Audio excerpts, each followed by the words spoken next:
You know, sometimes it only takes one man to bring about class consciousness, not only in the States, but all around the world.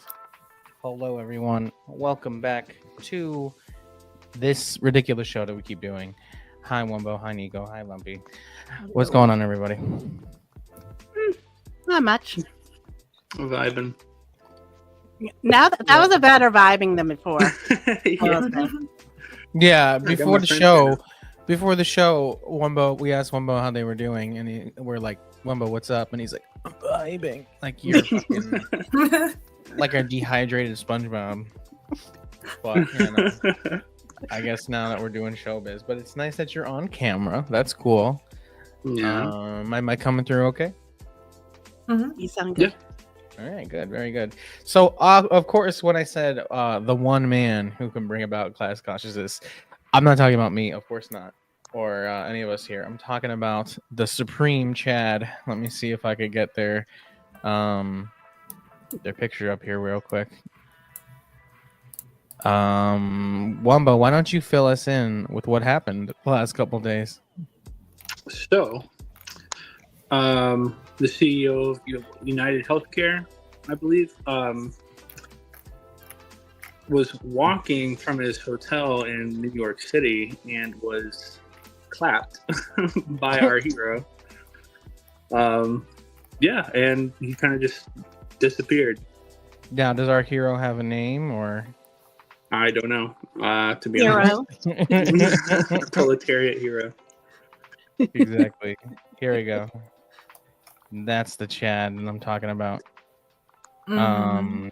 This is from a security camera, I believe, from Starbucks before the alleged attack. So yeah, basically, the CEO of United Healthcare, which is one of the largest health insurance companies in the country, I believe the guy's name is Brian Thomas, correct? Yeah. Okay. So he was walking to work to an 8 a.m. meeting, and basically what happened was, as Wumbo so elegantly put, was in the TikTok language, unalived. They were clapped. They got the Tony Soprano ending by our proletariat hero here, who, as I first described it, used a weapon I would call as a Looney Tunes caliber, some kind of homemade blicky, as the youth would put it, and just took him out. And he's gone. He's finished, and it's sent waves not only through New York City, but through all of social media. Let's see. We got some comments going on here right before we go. Let's go. Acute lead poisoning is not under our covered conditions. It's not. Bro gave the CEO a lead parachute. I heard that's not an accurate picture. They don't have the same jacket or backpack. You know, yeah. So I've heard that. So there's some stuff. There's some what's the word I'm looking for? Part of the commotion is that the person actually changed their clothes or their backpack or whatever. So let me actually get the other picture up real quick. So this may also be our proletariat hero. Yeah. So United Healthcare is one of the largest healthcare insurance companies in the United States. And anybody who's in the United States, and for those who aren't in the United States, as we're all intimately familiar on the panel here, know that health insurance is a scam. It has no reason to exist. The only reason it exists is to extract wealth from people who require healthcare. That's such a supremacist system that insurance companies can override the decisions of healthcare practitioners who even, in some circumstances want to do the best for patients. for the people who come through their doors. But insurance companies have the authority to authorize or deny life-saving treatment, life-saving tests that will provide diagnoses for people, surgeries, or right as the same day that this happened, I think it was Blue Cross Blue Shield had announced that they were not going to cover the cost of anesthesia if surgery ran longer than what they called I think it was a reasonable amount of time. Yep. What does that mean, right? So like Mhm. I'm in the healthcare field, but I'm not a surgeon, so I'm making up numbers here. But if an appendectomy takes, let's say, 2 hours, right? But let's say there's some complication, there's extra bleeding or even an accident in surgery or whatever, somebody's blood pressure drops too low, and the surgery has to go on for another, let's say, 45 minutes to an hour, let's just say. The Blue Cross Blue Shield is saying that they will not pay for that extra time to use anesthetic drugs to keep a person sedated, which is not only required to keep somebody, for the lack of a better term, comfortable during surgery, but a lot of these surgeries, any surgery that's really done with, especially within the thoracic cavity, so from the the collarbone down to the lower abdomen, has to be done fully anesthetized in order to bring the blood pressure and the heart rate down to a certain point that someone wouldn't just bleed out essentially as soon as you open them. So now that cost, well, now no longer, because they reversed that decision after what we're going to talk about today. But that cost was going to go to the customer being the patient who needs surgery. So it's just an absolute insane mad lad move that our proletariat hero has done. But Lumpy and Nico, why don't you give us a little bit more insight about your experiences with the health insurance industry? Do you want to go first, Nico? You want me to? Sure, I can go first. I feel like maybe you might have a little bit more to expand on than I do, but I guess for me, being born with a disability, I have experienced a lot of situations where I have not gotten health care that I've needed, even when as a child, because my mom knew that it wasn't going to be covered under insurance. Before the Affordable Health Care Act, most of my experience being at the time, a young 20-year-old with a full-time job was being told, I'm sorry, we won't cover you because you're already too high cost for us. Even today, I have insurance. Luckily, I saw all the charts recently about who denies more and stuff like that. I have one of the companies that denies the least amount of claims, but I still repeatedly get told that this surgery I need called detethering surgery is a, what's the term?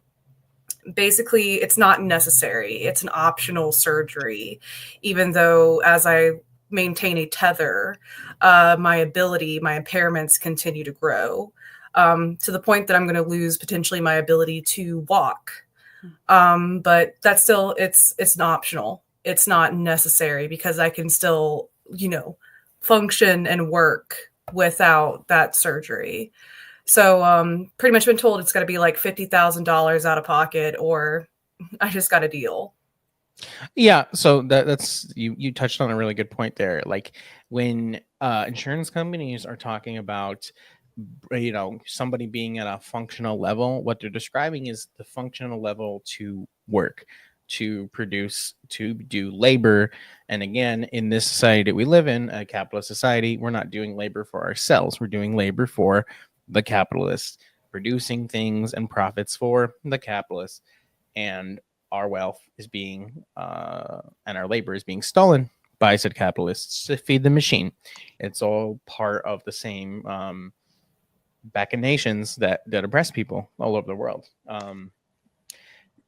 So when you were saying that there's how it's optional, so like when it comes to insurance companies, chronic pain is not something that is like in the wheelhouse of treatment. I mean, it's barely something that's even considered within the if you even get rid of the insurance companies in American medicine, pain management is not something that is really overall considered in long-term or acute care situations, which is a whole other conversation we'll get into.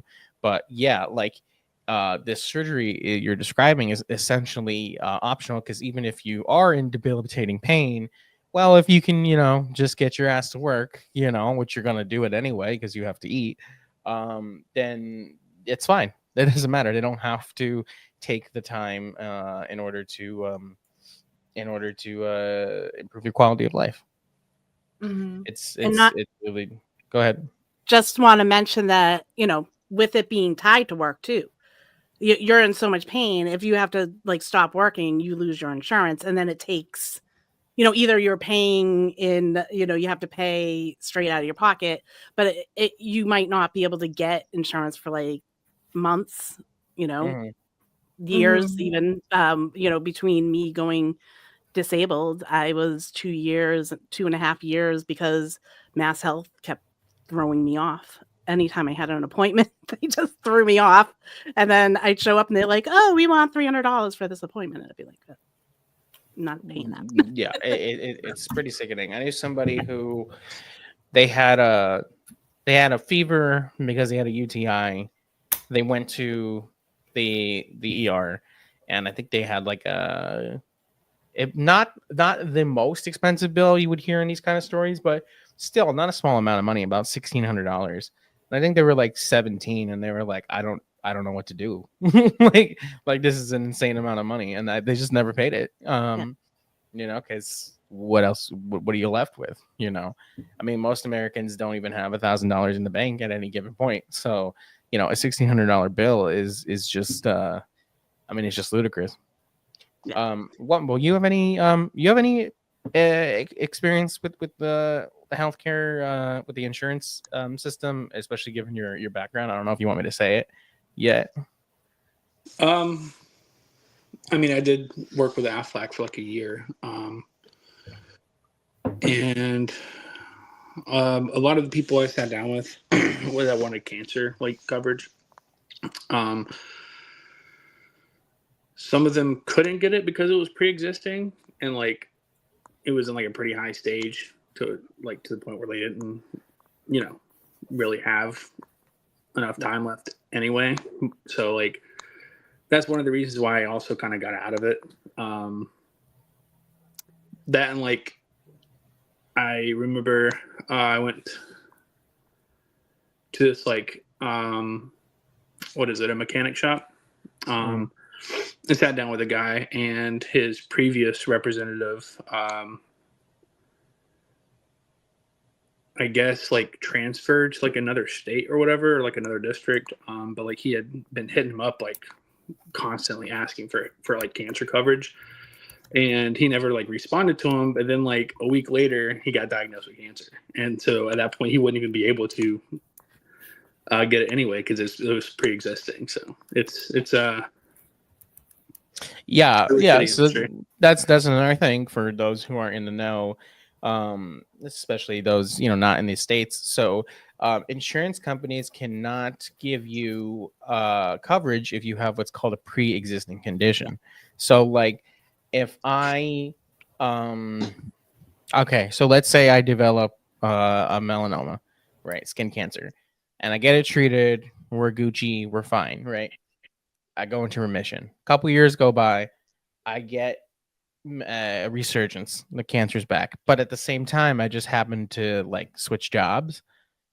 Now I can have a new cancer diagnosis that can easily prevent me from getting new insurance, because I'm going to be considered too much of a liability, because the insurance company isn't going to want to take me on, because they know they're going to have to pay out if they do cover me.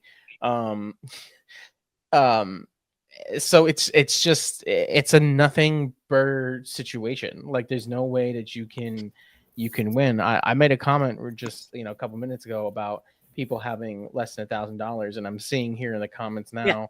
Yeah. I'm gonna put you all on blast, but we got back out here saying they got charged $250 for a wrist brace.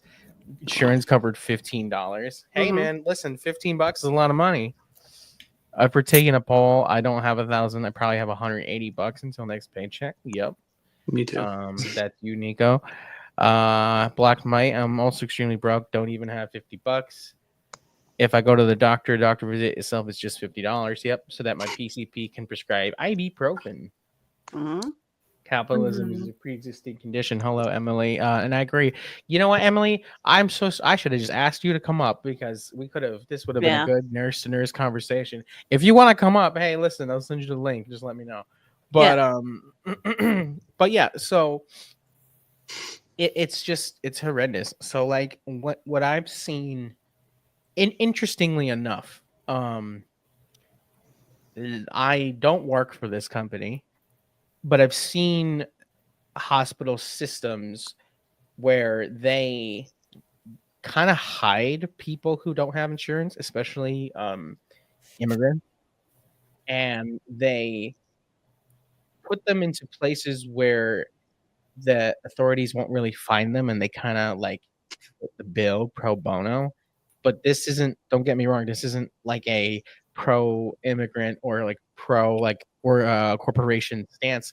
What happens is a lot of these companies, a lot of these large hospital systems will use this charity in order to petition the state, in order to get the state to pay for more funding, more grants, millions of dollars, new facilities, bigger salaries for CEOs and executives and stuff. So like corporations also take advantage, or other corporations take advantage of the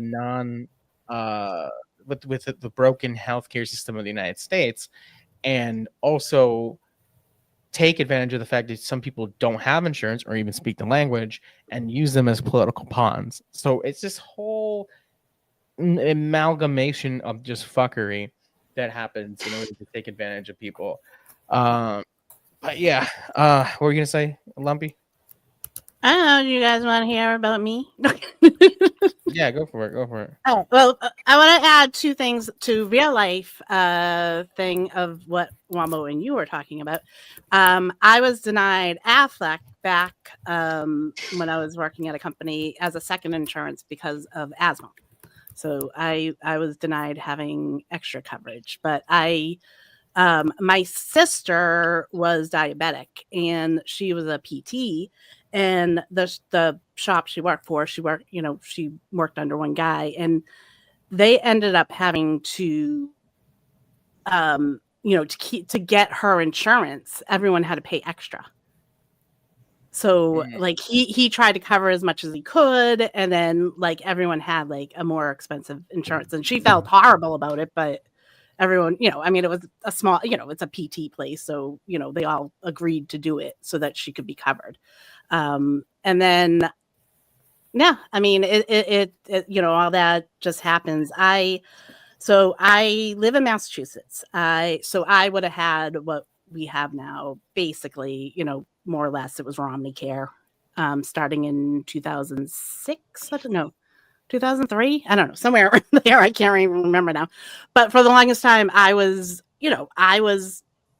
so I had Lyme disease about then is when I got diagnosed with Lyme disease, which is one thing. But that brought out what I have is chronic illness. It's progressive. It's rare. It's a disorder. So it's a million different things going on in me. But I, in 2010, well, it was after 2010 because it would have been 2011 when I was filing my taxes. My friend was like, why don't you, like, you're just taking the benefit. Like you're not itemizing. You need to itemize everything. So no, I think he told me in 2010. So then I made sure that I kept everything, all the receipts of, I had to go into Boston twice a week. I had it I mean, like even just the mileage, everything. And it added up. And that 1 year I claimed like 21,000 something on out of pocket. I only freaking made 55 grand a year. I only probably brought home like 30 something thousand, and I was paying 21,000 out of my pocket.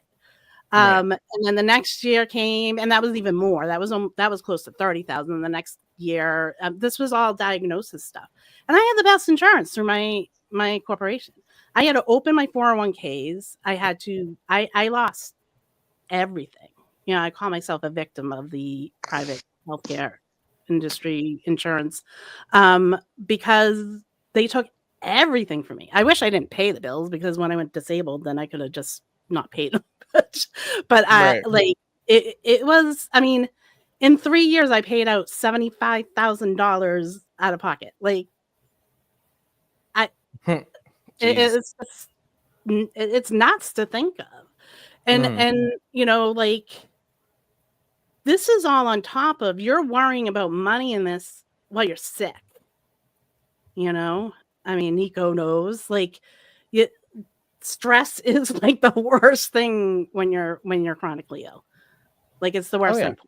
So, I mean, them having to do that, like having all this monetary stress on you is just making people sicker. It's making all these people sicker.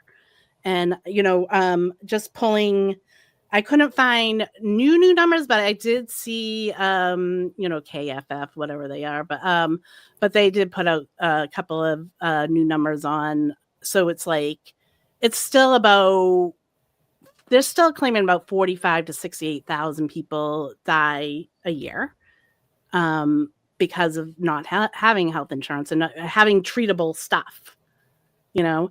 And they're saying right now that 6% of the population's in medical debt. That's like 14 million people are in medical debt.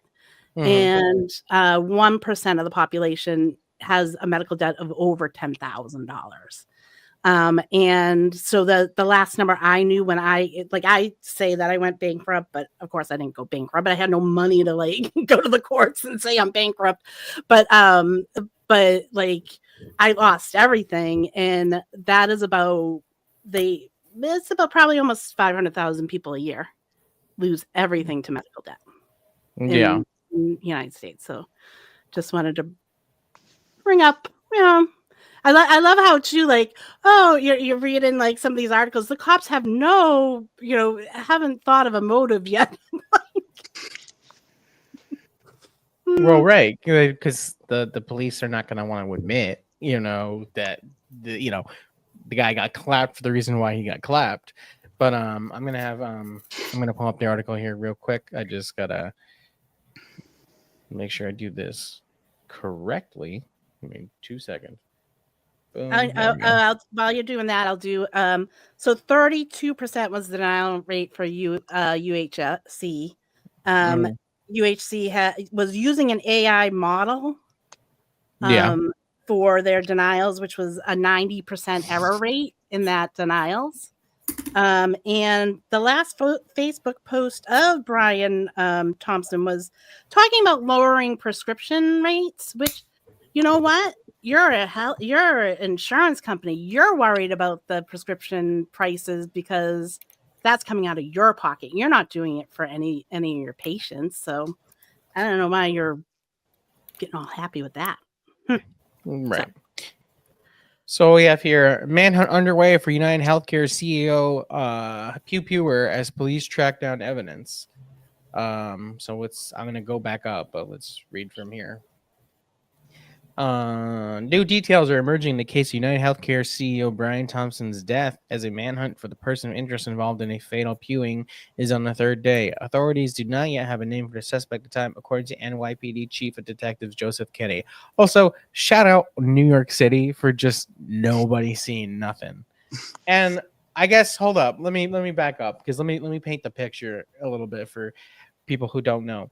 The guy was, if you saw the picture earlier, basically dressed in all black, was on an e-bike, got off the bike, knew what door Brian Thompson was going to walk out of, made contact, left, went into Central Park and disappeared with no trace or whatever. I did see some murmurs of them finding a backpack. I'm not sure any more details about that though. But anyway, smiling photos showing a man police consider a suspect may have provided a significant clue as he lowered his mask during a flirtatious moment with a New York hostel clerk.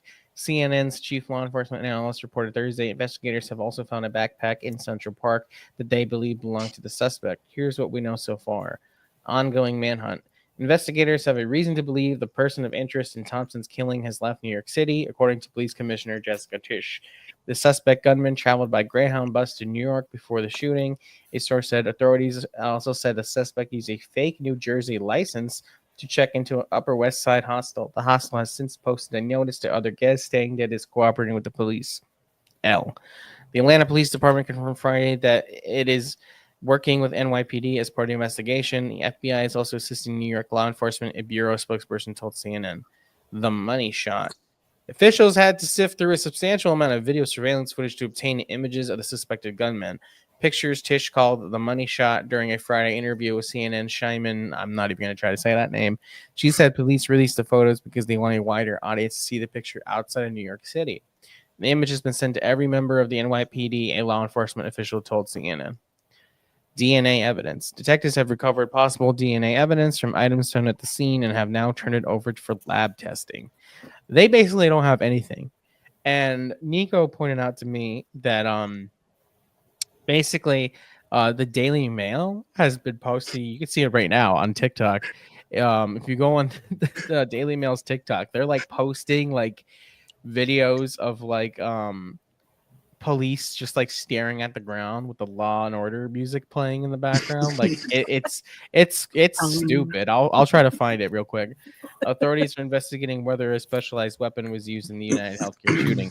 Investigators are looking into the possibility the gunman who killed Brian Thompson may have used what is known as a veterinary gun, a larger firearm used on farms and ranches. Joseph Kenny, New York Police Department chief of detective, told the New York Times. Now, also, this man, this absolute mad lad Chad, etched onto the bullet casings the words, was it deny, dispose, and what? Defend. Yeah. And now, Nico, where's that from? Because I've heard a few different stories. But where's that from? Where did this poetry come from? From what I know, it's generally like a play on like basically lawsuits with insurance companies. Like they go deny the claim, defend the position, dispose of, I forget what the term is. The patient. Yeah. Yeah. Mm-hmm. Yeah. Yep. So like, I mean, premeditated being like, just like how do you call it? I lost my train of thought, but basically, like, this guy knew what he was doing. He was out for blood, rightfully so. So there's a lot of like curiosity as to like who this guy was. Was he someone who was denied coverage? Was he somebody who knew somebody, a spouse of some sorts? Was it somebody who they themselves, had, lost coverage or something? Or is he just an absolute Chad who subscribes to Collective? I don't know. And we're probably never going to know. And this, what's got me curious is I'm wondering, like, is this person like seeing the social media like uproar and just like feeling good about themselves? At the same time, I'm like, this dude definitely just like disappeared, is not on the internet, is probably like not even thinking about like how much of like a wave that they've caused. I don't know. What do you guys think? I'm a little amazed at like how well thought out, how well they did this. So like you do get angry. So this I mean, this is what I'm saying. Like this guy probably had planned this for years. So like you're saying, he's probably not on social media. He took his time to plan this. So he either scrubbed himself off of social media, or I don't know, because there's no way he woke up one day and it all happened so perfect, that they have like no clues and everything. So yeah. I wonder who is the other unnamed Chad who like gave him the intel, right? Because like he knew exactly where he was going to come out of, unless he had been watching him for like some, undisclosed amount of time. You know what I mean?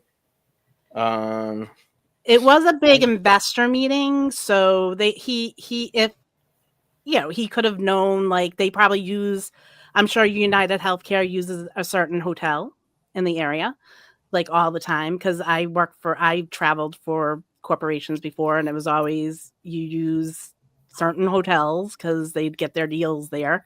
I mean, yeah, I mean, he just probably knew that there was this meeting going on, this investor meeting, so someone had to have told him.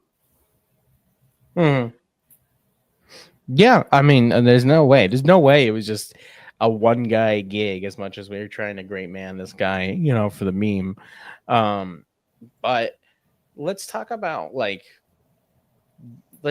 actual like social media uproar, right? Like, of course, there's a lot of memes going on, which we can get into at the end for fun. But there's also a lot of, I think, misunderstanding, and I think at the same time false hope, right? And of course, I've been memeing on it, talking about the proletariat hero, right? What Buddy did was for sure adventurism. Like, don't get me wrong. You know what I mean? Like, the action that took place, while pretty chill, doesn't necessarily at all stop the problem, right? Because when Brian was kaputz, for lack of a better term, the company stepped over his still warmed body and continued with their investor meeting. They don't care. They don't care about their CEOs. They don't care about their executives. These are people who quite literally throw each other under the bus. So for someone to hear the news that, oh, Brian's dead, is good news for somebody in that room. There's Who's the new CEO? Yeah, there's a video game called Cruelty Squad, and for those who don't know, it's basically a fever dream acid trip, like over satire of like capitalism and like dystopia and like nightmare, where like corporations rule the world, which I mean they do, but like way more in your face about it.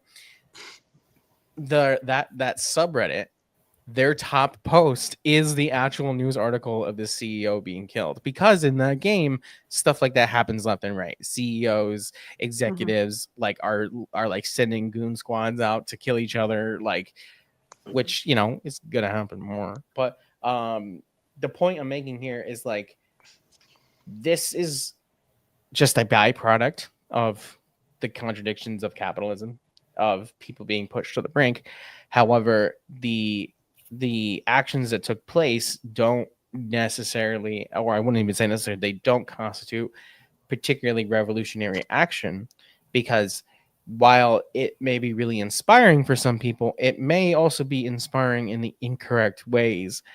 Meaning, well, I'll put this as an example. A lot of the memes that have been coming out are like, by the way, these CEOs, this is their names, and they live here, and da-da-da. And like, again, that's chill.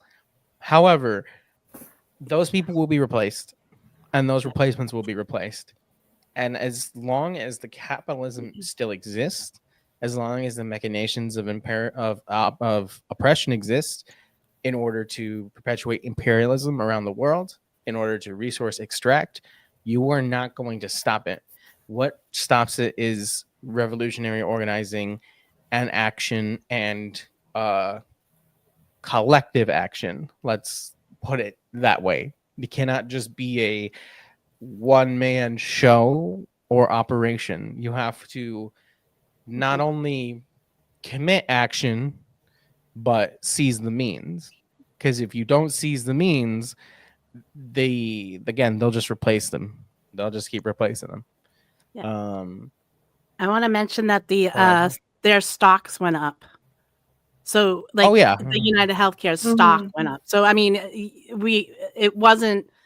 may have been a win, like, oh yeah, Blue Cross, like Anthem, like reversed the anesthesia thing. Which, by the way, your governor in New York, Hochul, is claiming that she's the one that got that done. But I don't know. I'm thinking another little incident this week got it done. But What? but yeah, I mean, there, like, you're right. I mean, it doesn't, like, doing. Yeah, I been smiling about this? Have I been like, yeah, because somewhat personal, you know what I mean? Like, Mm-hmm. but no, it doesn't help in the long run. And that was one of the things, like, Poke Free a couple of weeks ago, because I've been working on labor history, is like, are we heading for another Gilded Age? And then I sent him a message the other night. I go, oh, CEOs dying? Yeah, we're going into a Gilded Age, I think. I don't know. Yeah. But yeah. No, No. I go ahead.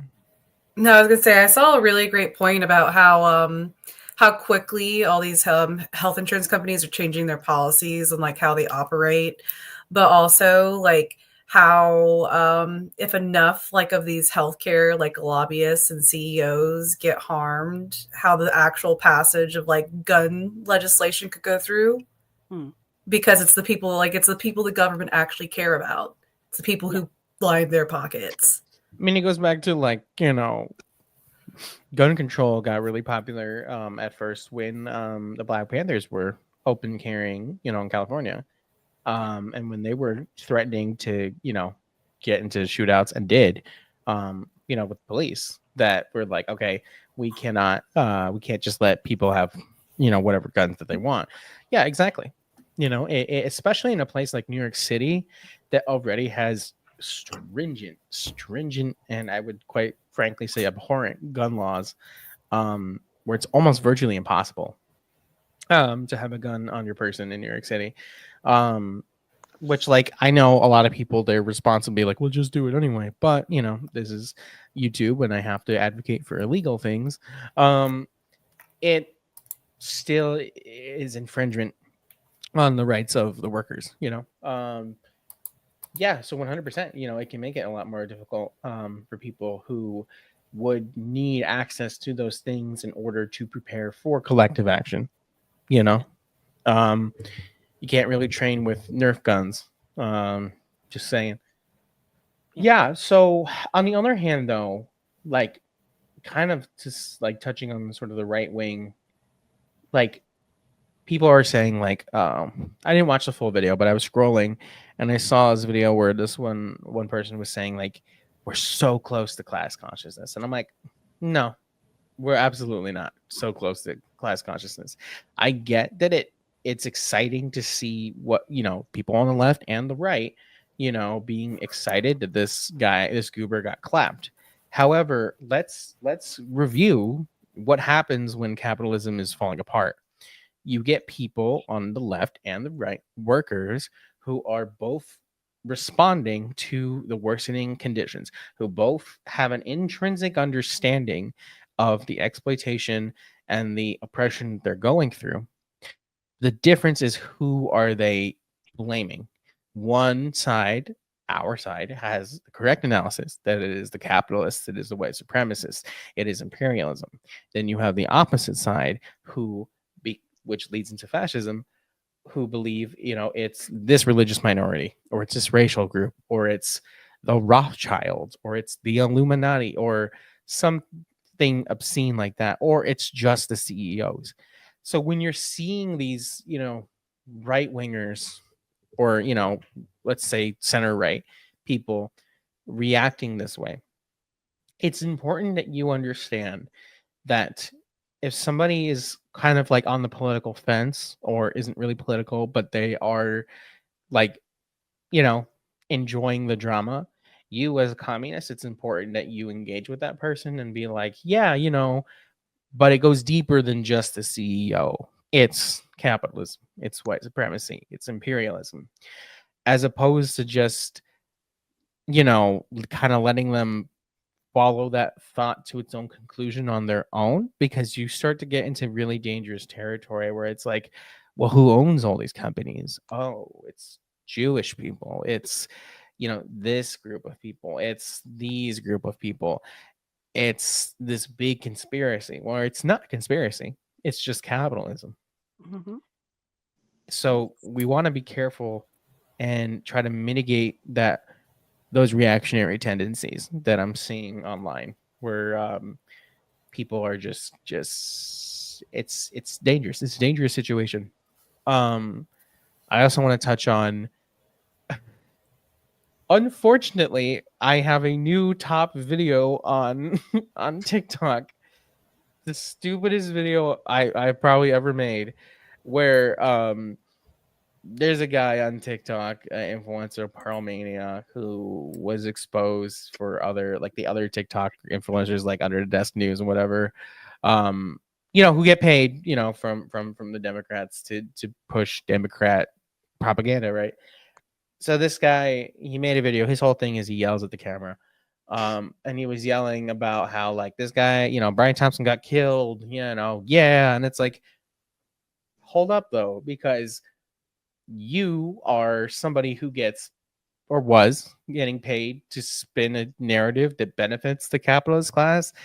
Now you're touching on something that is beneficial to the working class, but without that follow through of intrinsic Marxist analysis, you are, intentionally or not, perpetuating the sort of right wing rabbit hole of, well, what's really the problem? Oh, it's this sneaky group of people, insert X group of people here.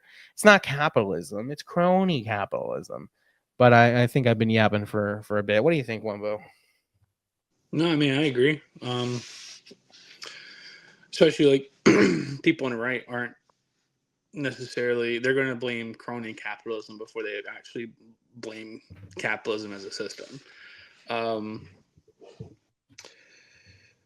Which is it's very cringe, because like at this point I don't see how you just open your eyes and see that it's capitalism that's destroying not just the working class, but also like our planet.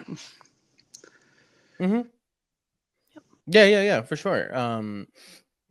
It's I just sometimes wish you could grab people and shake them. Nico and Limpy, give me your thoughts while I'll be right back. You go, Nico. No, I was gonna say, just from talking to people in IRL, as you could say, I do feel like, even though, of course, this was adventurism, it's of course it's not enough. It's one of the first times I've been able to blatantly talk to people about the violence of our system. It is one of the first situations I've ever been in, like talk about the submarine last year. There were still people who were just like, oh, just think about them. They weren't harming us, even though they were. Yeah. It's more of a situation where almost everyone on this side is just like, why should we care about this person who was violent against thousands of people in a very real way? And it's one of the first times even people who I know aren't like politically like active and aware, I've heard them say that without me having to like kind of lead them to that. And that gives me the opportunity to kind of push like, well, what makes that, violence? Can we talk about the system? And I think it is in a weird way, like a good thing in that sense, to be able to see people kind of recognize that. Yeah, I think for me too, it was so being, I was like a healthcare, a chronic illness advocate, like for healthcare, helping them get on disability and stuff like that. I worked that stuff in, even just like 10 years ago or 8 years ago during the 2016 election, I don't think the sentiment would have been as much as it is now. I was actually shocked at the percentage of people that were like, yeah, that was good. You know what I mean? Like, yeah, okay, we're all right with it. You know what I mean? As opposed to other times when people have died, like the submarine and stuff. But yeah, I mean, you still have the people online being like, he was a person and he had a family, and yeah, all the people that he denied were people and had families too, so That's exactly what I said. Yeah, because I had this conversation with someone the other day, and I was like, Yeah, I mean, you got to think about like all the people he put into debt that had families that they had to take care of. Yeah. You know what I mean? Yeah, exactly. Like these numbers and statistics, you have to remember, are not just numbers and statistics. They're human beings. Mhm. Some with families, some just single people. But each one of them, not to be too corny, but has a life, has a story, or had one, and for better, whether they were good people or bad people, it doesn't matter. We're denied coverage, and what happens when you deny coverage? People die. Like that's just what happens. There's no other way around it, and it's obscene. It's obscene. Like I saw quite recently somebody at who had brain surgery, and they had all these kinds of different sutures and stuff in their head, and as it became infected, basically a bunch of providers were bouncing this person around because this person doesn't have insurance, and nobody wanted to take care of the situation for free.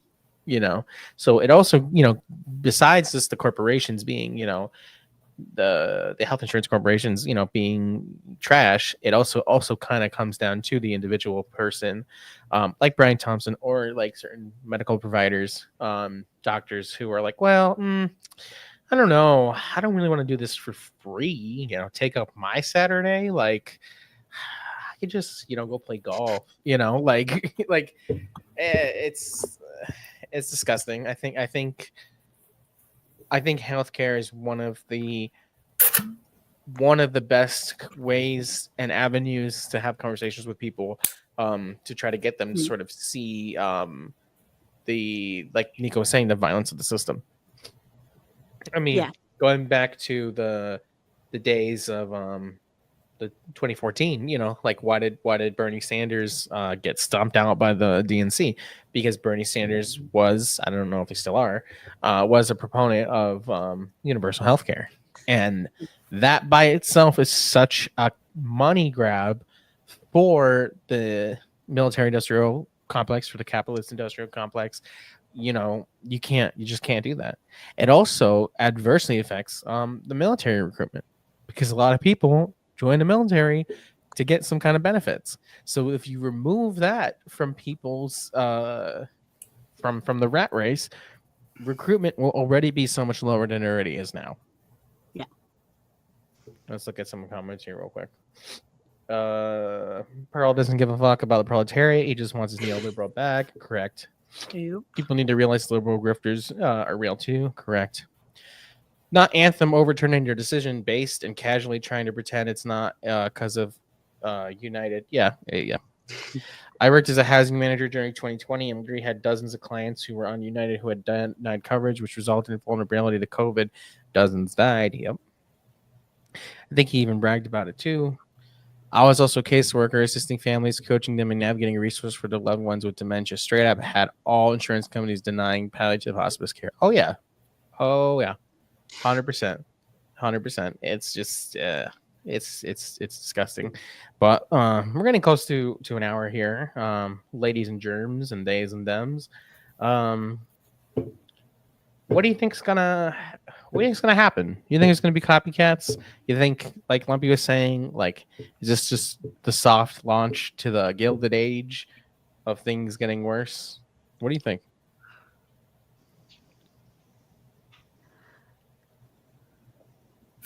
You already said gang.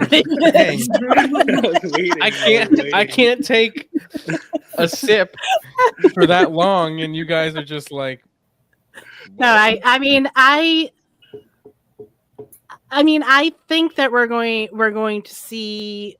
I mean, we have seen, they just haven't talked about it. We're going to see more acts. Yeah.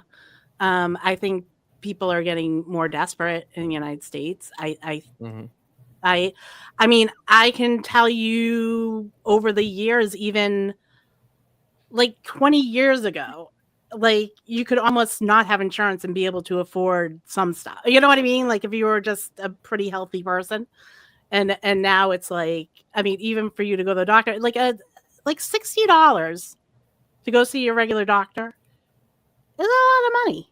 You shouldn't have to pay 60 because literally you're in there for 10. Well, they have you waiting for an hour and a half, but you're in with the doctor for 10 minutes, like, and you're paying $60 for 10 minutes. Just for the doctor to tell you, yeah, I guess you're sick. Maybe you should go home. Mhm. Yeah. Or even better, tell you they don't know what it is. You probably just need to lose some weight and stop being anxious. Yeah, exactly. Have you tried relaxing sweaty? Like it's just gross. Wumbo, you got to shut out. No, appreciate it. He was gonna wear. Oh, now we're not gonna say it right.